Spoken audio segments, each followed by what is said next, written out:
O'zim xonadonimga Oltinko'l tuman ichki ishlar huzuridagi Oltinko'l tuman qo'riqlash xizmatining trevojniy knopkasini qo'ydirganman. Buni qizim anchadan beri sinab ko'raylik dada deydi. Mana sizlar bilan birgalikda sinab ko'ramiz. Bosing qizim, sizni vaqtingiz keldi.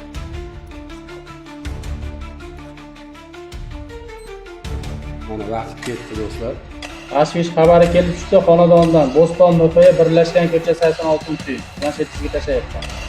Birobod birman vizit qabul qildik. Ovozi eshitilyapti do'stlar. Buyurlar. Mana do'stlar 4 minut. 4 minutda yetib kelishdi akalarimiz. Assalomu alaykum, yaxshimisizlar? Assalomu alaykum, yaxshimisizlar? Assalomu alaykum. Akalar, ming bor uzr ishdan qo'yganim uchun. Biz shuni trevojniy knopka qo'ydirganimiz, shuni sinab ko'rdik. Realni necha minutda yetib kelishar ekanda, shu aholimizga tanishtirmoqchiman. Shunaqa qo'riqlash xizmatidan shu ko'p akalarimiz, ukalarimiz Rossiyalarga ketyapti. Mana yangi chekka chiqqan aka-ukalarimiz bor. Shularga mana tavsiya qilmoqchiman, to'g'risi. Rahmat, xizmatingizga rozi bo'lasizlar. Narxini aytib keting deganlarga, narxi atiga 87 ming so'm xonadoningiz uchun, obyektlaringiz uchun esa 305 ming so'm. Do'stlar, tavsiya qilaman.